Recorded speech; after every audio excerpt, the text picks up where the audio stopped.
Hello everyone. NSCP 2025 का exam हुआ है तो उसके पेपर को लेके हम थोड़ा सा डिस्कशन के लिए आए हैं आपके सामने। जैसे कि पेपर जो था वो मॉडरेट था, लेकिन मैटर तो इसमें इसका होता है कि आप कितनी स्पीड से क्वेश्चंस करते हो। स्पीड बहुत मैटर करता है इसका। तो अगर हम बात करें तो जैसा कि इस पेपर को देखा हमने, इसके लिए कुछ बहुत स्पेसिफिक तरीके से प्रिपेयर करने की ज़रूरत नहीं पड़ती। जो बच्चे स्पेशली फॉर जेई के लिए प्रिपेयर करते हैं, राइट, और कुछ बच्चे जो नीट के लिए प्रिपेयर करते हैं और काफ़ी अच्छे फिजिक्स में, उनके लिए काफ़ी तकलीफ नहीं होता है इस पर्टिकुलर स्टेज में। अगले स्टेज के लिए प्रिपरेशन का लेवल थोड़ा डिफरेंट हो जाता है काफ़ी, बट फर्स्ट स्टेज का जो एग्ज़ाम होता है उसमें पेपर थोड़ा सा जेई के आसपास ही रहता है। जेई मेन से ऊपर होता है और एडवांस से थोड़ा सा नीचे रहता है पेपर। बट इस साल का जो पेपर था वो डिपेंड कर रहा था कि बच्चा कैसे उसको लेके मूव कर रहा है, राइट, उस पहले कहाँ से स्टार्ट कर रहा है पेपर को। तो मैं हमेशा बोलता हूँ कि जो भी कोई एग्ज़ाम पेन पेपर एग्ज़ाम होता है तो उसमें बच्चे को एक बार पेपर को देख लेना चाहिए कि कहाँ पेपर किस टाइप से है। जैसे इसमें जो क्या है ना, सेक्शन जो नेक्स्ट 2 पार्ट में इसके एग्ज़ाम होते हैं, तो दो सेक्शन में पेपर है। तो सेकेंड सेक्शन का जो पेपर होता है इसमें वो मोर देन 1 चॉइस होता है और 6 मार्क्स के होते हैं। तो बहुत सारे बच्चे का माइंडसेट होता है कि वहाँ से ज़्यादा क्वेश्चंस कर लें और मार्क्स ज़्यादा आ जाएगा। बट एग्जामिनर को भी ये बात पता है कि बच्चे की दिमाग में इस चीज़ को है, तो थोड़ा सा पेन पेपर का पेपर है ना, कंप्यूटर बेस्ड पेपर है नहीं, तो उसको अगर आप ऐसे देख लोगे तो आपका काम ज़्यादा ईजी हो जाएगा।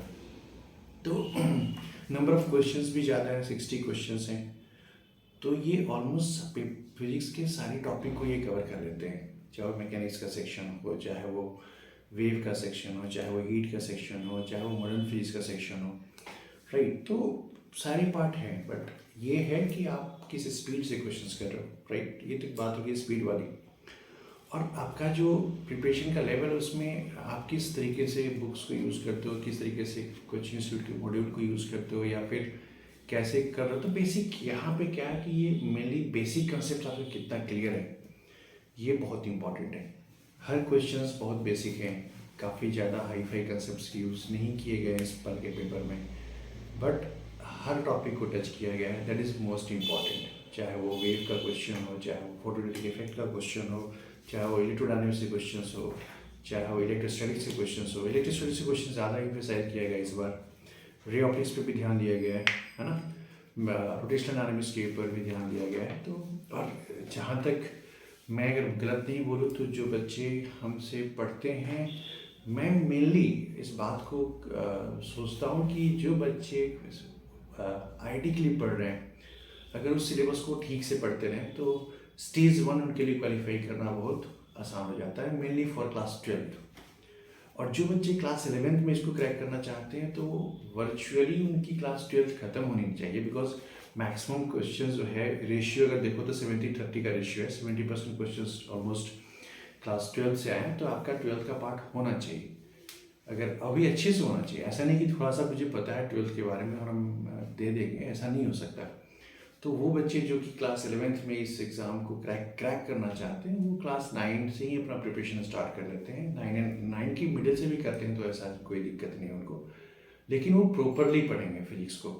ऐसा नहीं कि हम थोड़ा सा सुपरफिशियली बेसिक सीख लिए, एक हल्का फुल्का क्वेश्चन लगा लिए, उनसे ये करना मुश्किल, बिकॉज ये जो नहीं अलग है ना। आपको इसके साथ नहीं कि आपको इसमें आईआईटी के सारे सीट्स फ्री हो जाते हैं कि आपने ओलंपियाड क्वालिफाई किया और आपका आईआईटी के लिए सीट ओपन हो गया हर जगह पे, हर एक ब्रांचेस में, ऐसा नहीं है। कुछ सेलेक्टेड जगह पे आपको लेते हैं वो। तो मेरा कहना है कि आप अगर इसको करते हैं तो इसके लिए बेसिक कंसेप्ट बहुत क्लियर होना चाहिए, काफ़ी अर्ली स्टेज से इसकी प्रिपरेशन स्टार्ट होनी चाहिए। हाँ, जो बच्चा क्लास 11 में इसको क्वालिफाई नहीं कर पा रहा है, अगर उसके दिमाग में ये है कि ठीक है हम ट्राई कर रहे हैं, तो क्लास 12 तक वो ठीक से प्रिपेयर करे अपने आप को, तो वो क्वालिफाई कर सकता है स्टेज 2 के लिए। और उसमें तो फिजिक्स का लेवल थोड़ा और डिफरेंट हो जाता है और थोड़ा तकलीफ भी होती है उस बच्चे को, अगर क्लास 12 में है, वो स्टेज 2 को क्वालिफाई करने के लिए कोशिश कर रहा है, वो सामने बोर्ड्स भी आ जाते हैं उसके। तो ये सब फैक्टर्स हैं। तो मोर ओवर जो बच्चे काफ़ी पहले से इसके पीछे लगे रहते हैं उनके लिए क्रैक करना ईजी है, राइट। इसलिए मैं जानबूझ के मैं बता रहा हूँ आपको कि कोई भी ऐसा स्पेसिफिक बैचेस नहीं लेता इसके लिए कि ओलंपियाड बेस्ड बैच है, बिकॉज ये पेपर जेई एडवांस के से के के प्रिपरेशन के अंडर में ही आता है। तो अगर आप जी एडवांस की प्रिपरेशन काफ़ी अच्छे से कर रहे हो तो इस पेपर के लिए तकलीफ की बात नहीं है, because most of the questions आप अगर कोई बच्चा अगर मेरा पढ़ा हुआ देख रहा होगा इस वीडियो को तो बताएगा कि मोस्ट ऑफ द क्वेश्चंस हमने रिसेंट क्लासेस में कराए हैं, राइट। चाहे वो 11th के हो, चाहे वो 12th के रे ऑप्टिक्स के सवाल हो। ये सवाल तो मैंने ऑलमोस्ट पढ़ाते वक्त ही बोला कि भैया इसको देख के रखना, आपका काफ़ी ये रेगुलर इसके ऊपर क्वेश्चंस पूछे जाते हैं। चाहे वो मैग्नेटिक फील्ड का सवाल हो, राइट, बायट-सावर्त लॉ का पार्ट हो, चाहे जो भी एम्पियर्स लॉ का पार्ट हो, राइट। तो पेपर में देखो फ्लूइड का सवाल ये एकदम किया हुआ क्वेश्चन से सारे के सारे। तो मोर ओवर 80% क्वेश्चन इसमें कॉमन है जो उसकी कंसेप्ट क्लासेस में डिस्कस किए गए होते हैं, और डिस्कस किए गए हैं जो मेरे साथ जुड़े हैं उनको ये बात पता है, वो इसको डिनाई नहीं करेंगे, राइट। और एक बहुत अच्छी सी बात हमने फील किया, आज बच्चों ने आके मुझे बताया कि जब हम पेपर डिस्कशन कर रहे थे कि सर हम लोग जो नीट वाले बच्चे हैं, जो नीट के लिए अच्छे अच्छे बच्चे हैं, जो नीट के लिए प्रिपेयर कर रहे हैं, उनका भी कहना था कि थोड़ा सा और भी कॉपी पे पढ़ लेते आपका तो बात थोड़ा बन जाता, राइट। मतलब क्या है, मतलब और वो खुश भी हैं, उससे वो दुखी नहीं कि नहीं मैं नीट के लिए प्रिपेयर कर रहा हूँ और मैं ये सब चीज़ जानता हूँ, थोड़ा और भी आगे जान सकता हूँ इस टॉपिक को लेकर, तो क्या दिक्कत है। ऐसे बच्चों में होता है जो नीट के लिए प्रिपेयर करते हैं, उनको फिजिक्स के लेकर थोड़ा सा एक प्रेशर रहता है उनके ऊपर, बट ऐसा नहीं है। मोर ओवर एक ही समरी है, चाहे वो जो भी बच्चा हो 11th-12th में पढ़ाई कर रहा हो, 11th में कर रहा हो, उसको अपने टॉपिक को काफ़ी प्रायोरिटाइज करके, कंसेप्ट्स को क्लियर करके, क्वेश्चंस एनालिसिस बहुत अच्छे से आना चाहिए। वो सोचता है कि वो एक शॉर्ट नोट बना लेगा, वो सोचता है कि वो एक फॉर्मूला के ऊपर बेस करके काम कर लेगा, ऐसा नहीं है। उसको उस कंटेंट की ईच एंड एवरी टर्म्स काफ़ी क्लियर होना पड़ेगा। वो जब क्वेश्चंस पढ़े तो उसको वो चीज़ बैक ऑफ माइंड चले कि उस किस कंसेप्ट से ये कैरी ऑन हो रहा है क्वेश्चन, और वो बहुत जल्दी प्रोसेस में होना चाहिए, तब जाके वो कैलकुलेट करके पाएगा। सोच सकते हो आप कि जब उन्होंने इस क्वेश्चन के लिए आपको कैलकुलेटर अलाउ करके दिया है, इसका मतलब क्या है? इसका मतलब ये है कि क्वेश्चन में कैलकुलेशंस होंगे, राइट, और उसको आपको जल्दी करना है, वो तो इंडिकेशन है ही आपको। तो ये सब सिचुएशन है, क्लास 8-9 से भी बच्चे प्रिपेयर करते हैं, तकलीफ नहीं है, बेसिक्स कंसेप्शन की काफ़ी क्लियर होना चाहिए। तो जो 9-10 के बच्चे हैं वो परेशान नहीं हो, 11th से स्टार्ट कर देंगे, प्रिपरेशन हो जाएगा। जो 7-8 में है वो 8 से स्टार्ट कर सकते हैं, 9 से स्टार्ट कर सकते हैं, धीरे धीरे बेसिक्स पढ़ना, उसके बाद बेस करके आगे बढ़ सकते हैं। जो 12th में है अभी उनको तो चांस नहीं है, बट स्टिल वो पता है कि वो सारी चीज़ें पढ़ाई गई हैं। चाहे वो आपका ये इवन ये सवाल आप देखिए, ये सब सवाल क्लासेस में एकदम डिट्टो सेम चीज़, एंड गेट, ये डिट्टो सवाल ऐसे हैं बोर्ड के ऊपर का वेव पैटर्न भी सिमिलर है, एग्जैक्टली डिट्टो सिमिलर है। तो मैं ये नहीं कर रहा हूँ, मैं ये कह रहा हूँ कि ऐसा नहीं कर रहा हूँ मैं कि हमने क्वेश्चन पढ़ाया वही क्वेश्चन आए, बोल भी सकता हूँ, उसमें बुराई बात नहीं है। लेकिन अगर आपको चीज़ों को डिटेल पढ़ाई जाएंगी, क्वेश्चंस कॉमन होगा, आप पढ़ाई काफ़ी डिटेल करेंगे, आपको टॉपिक कंटेंट्स कॉमन होंगे, राइट। रिसेंट के टॉपिक्स में हमारा 12th खत्म हो जा रहा है, उसमें हम लोग मैक्सिमम टाइम्स YDSC के ऊपर काम किए, वहाँ भी क्वेश्चन आए हैं। मैक्सिमम टाइम हम लोगों ने रे ऑप्टिक्स के ऊपर बहुत सारे क्वेश्चन है जो पता है बच्चों को। ये क्वेश्चन तो ये जो सेक्शन बी में जो क्वेश्चन है, अभी 11th के बच्चों को पता होगा कि 2-3 दिन पहले ही मैंने क्लास में पढ़ाया और इम्फेसाइज भी किया, इससे रेगुलर क्वेश्चन आते हैं, कॉलेजेस के क्वेश्चन है जो कि मैंने मोमेंटम रिजर्वेशन से करके दिया, और बोला भी कि ये कॉलेजन में फिर से तुमको मिलेगा आगे चल के, तो कॉलेजन के बेसिस पे करोगे, जो कि स्प्रिंग के क्वेश्चन से एनर्जी वाले, right, maximum compression and all, ये सब चीज़ें पोटेंशियल एनर्जी फंक्शन के क्वेश्चन हैं, राइट, है ना। तो मोर ओवर पेपर को अगर मैं बोलूँ तो लास्ट ईयर से थोड़ा सा लाइटर था, कट ऑफ बहुत चेंज ज़्यादा नहीं होगा, बट पता नहीं कहा नहीं जा सकता, बट फिर भी लास्ट ईयर से प्लस माइनस कट ऑफ हो सकता है। माइनस तो का चांस कम है, प्लस का चांस ज़्यादा है, बट ये ऑल अबाउट द बच्चे कैसे दिए हैं उसके ऊपर डिपेंड करता है। ये है क्वेश्चंस, पढ़ाए हुए क्वेश्चंस ही आए थे। लेवल 1 है, स्टेज 1 एग्ज़ाम है, लेवल 1 में, लेवल 2 में। और मेरा ये हमेशा रिक्वेस्ट है कि उन बच्चों के लिए जो भी कोई एग्ज़ाम, जैसे नीट का एग्ज़ाम आपका पेन पेपर एग्ज़ाम है, उसके बाद कोई भी एग्ज़ाम अगर पेन पेपर एग्ज़ाम है ना, तो बच्चे को उस एग्ज़ाम ड्यूरेशन से 2 मिनट टाइम उस पूरे पेज को पलट के देखने में लगाना चाहिए, क्योंकि जो बच्चा स्मार्टली प्रिपेयर करके गया है, जो बच्चा थोड़ा सा बहुत इंटेलिजेंट है, वो पेपर को व्यू करके पता करेगा कि इस जोन में क्वेश्चन आसान है, और जब वो करना शुरू करेगा तो फिर उसके साथ एक कॉन्फिडेंस आ जाएगी और वो काफ़ी स्पीड में क्वेश्चन करना शुरू कर देगा।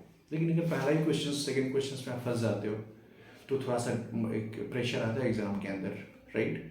तो अगर जो बच्चों ने क्या किया कि सेक्शन 2 से स्टार्ट किया, 2-4 क्वेश्चन उसके हो गए, बट उसके बाद थोड़ा तकलीफ होने लगी, उसको तुरंत स्विच कर जाना चाहिए सेक्शन 1 पे।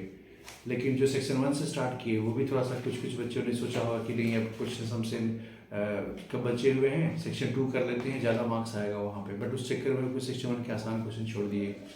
तो ठीक है, कोई बात नहीं, अभी तो एक एग्ज़ाम का ये स्टार्ट हुआ है, लाइक पहला एग्ज़ाम आपका गया है, मैं बोलूँ इस साल का, इस सेशन का, कैन से कि आपने ओलंपियाड दिया, उसके बाद आप JEE मेन 1 देंगे, फिर आप बोर्ड की एग्ज़ाम देंगे, JEE मेन 2 देंगे, फिर आप एडवांस देंगे, नीट एग्ज़ाम देंगे। तो आप अपनी गलतियों से धीरे धीरे सीखिए, सीखने के बाद आपको धीरे धीरे अपने मिस्टेक्स को ठीक करना है। बाकी आप टेस्ट देते ही हैं, बाकी अपने नीट के या JEE के, तो उसको इम्प्रूव करके जाना है, राइट। एक एनर्जी मेंटेन रखनी है, राइट। स्पेशली नीट के बच्चों के लिए मैं बहुत खुश हूँ, बिकॉज वो भी बोले थे कि सर पेपर हम कर सकते थे, है ना, तो वो बहुत इम्पॉर्टेंट है। तो मेनली हम लोग पढ़ाते हैं, हमको भी कभी इसको मना नहीं किया। हम एक और पॉइंट मैंने बहुत अच्छा फील किया कि एक बच्चा बहुत मीडियोकर बच्चा है, राइट, उसने भी करीब 75 स्कोर करके रखा है इस पेपर के अंदर, जो कि नीट के लिए प्रिपेयर कर रहा है, राइट। तो अगर कुछ स्पेसिफिक हम बैचेस अलग कर लें और उनमें उन बच्चों को सिर्फ रखें जो कि सबसे अच्छे हैं, तो ऐसा कुछ ज़रूरी नहीं कि वो बच्चे क्वालिफाई कर जाएंगे। लेकिन अगर वो बच्चे सब एक साथ रहते हैं ना, या हमेशा मैं इस चीज़ को बोला हूँ, जब बच्चे एक साथ रहते हैं तो जो बच्चे मीडियोकर से उनका इम्प्रूवमेंट होता है, जो टॉपर से उनका भी इम्प्रूवमेंट होता है, बिकॉज वो बच्चे जो उनके दोस्त हैं, जिनका नॉलेज थोड़ा कम है, वो उनको पूछते हैं उनसे क्वेश्चंस कि ये थोड़ा बताइए कैसे होगा। उस प्रोसेस में उसकी जो सिली मिस्टेक्स है, कैलकुलेशन है, रिवीजन है, उस बच्चे का हो जाता है। तो मैं किसी बच्चे को या किसी चीज़ को लेकर नहीं बोल रहा हूँ, जो मेरा अपना एक्सपीरियंस है मैं उसी को लेकर बोल रहा हूँ, right. But overall paper moderate था, ना ही इजी ना ही टफ, डुएबल था, बट थोड़ी सी सिली मिस्टेक किए हैं बच्चे, वो नहीं होना चाहिए। कुछ बच्चों ने बिना पेन पेपर यूज़ किए कैलकुलेशन ब्रेन में कर लिया, वहाँ भी गलती की है, तो वो सब नहीं होना चाहिए। आप जो भी करो पेन पेपर से ही करो। प्रॉपर एग्ज़ाम है ये, इसलिए इसमें आपकी थोड़ी सी भी मतलब कैजुअलिटी आपको एक बड़ा पे ऑफ करना पड़ सकता है, आपको सिलेक्शन नहीं हो पाएगा, आप क्वालिफाई नहीं कर पाओगे, आपको ये थोड़ा सा एंजाइटी आ जाएगा कि नहीं मैंने ऐसा क्यों किया, वो भी 1-2 दिन आपका वेस्ट करेगा। तो ठीक है, मैं फिजिक्स पढ़ाता हूँ इसलिए मैं फिजिक्स की बातें कर रहा हूँ, बट ओवरऑल ये जो प्रोसेस है एग्ज़ाम देने का, एग्ज़ाम टेकल करने का, वो हर सब्जेक्ट के लिए एप्लीकेबल है, तो वो हर सब्जेक्ट के बच्चे इसको सोच सकते हैं। और स्पेशली हम लोग अभी ओलंपियाड सेक्शन के भी लिए काम कर रहे हैं बच्चों के ऊपर, है ना, लाइक सेक्शन लेवल 2 मतलब नेक्स्ट स्टेज के लिए कि क्या करना है उनको, कैसे जाना है ना। इनमें तो 11th के बच्चे काफ़ी बेनिफिटेड है दिस टाइम, क्योंकि हम एडवांस के बैच में सारे बुक ही कर रहे हैं, चाहे वो पाथफाइंडर हो, चाहे वो OSBT हो अभी से, और बाकी तो हम करते ही हैं, लाइक M शर्मा हुआ, यूडोफ हुआ, या फिर DPPS के सवाल हुए। हमारा मॉड्यूल जो है बहुत स्पेसिफिक है, बच्चों ने कहा कि सर उसको करने से बहुत फ़ायदा हुआ। तो अपने बारे में सब कुछ बोलना ज़रूरी है नहीं, मतलब उसके फ़ायदे बता रहा हूँ जो कि फ़ायदे हुए हैं उन बच्चों को, और बच्चों ने रियलाइज़ किया कि ये करना ठीक था। सर आप कुछ बातों पे हम लोग को सही गाइड कर रहे थे, थोड़ा और सुनना चाहिए था हमें। कोई बात नहीं, आप अभी एग्ज़ाम तो स्टार्ट हुआ है, अभी तो मेन एग्ज़ाम आपका बाकी है, जिसके लिए आप प्रिपेयर करो, चाहे वो नीट हो, चाहे वो JEE मेंस हो या JEE एडवांस हो, है ना। बोर्ड बीच में आएगा, उसको भी देख लेंगे थोड़ा सा टाइम के लिए, है ना। बट लास्टली सारे पेपर के करीब 80% सवाल क्लास में किए हुए हैं। हाँ, मैं बैठ के अब निकाल के दूँ वीडियोज़ से, तो वो मेरे लिए बहुत टफ है, राइट। ये जो बच्चे मेरे से पढ़े हैं वो उनको पता है, राइट। हमको अभी तक जो बच्चे हैं उनसे इस बात के लिए मैं खुश हूँ कि इस बात को बोलते हैं कि सर नहीं हम लोग किए हुए थे।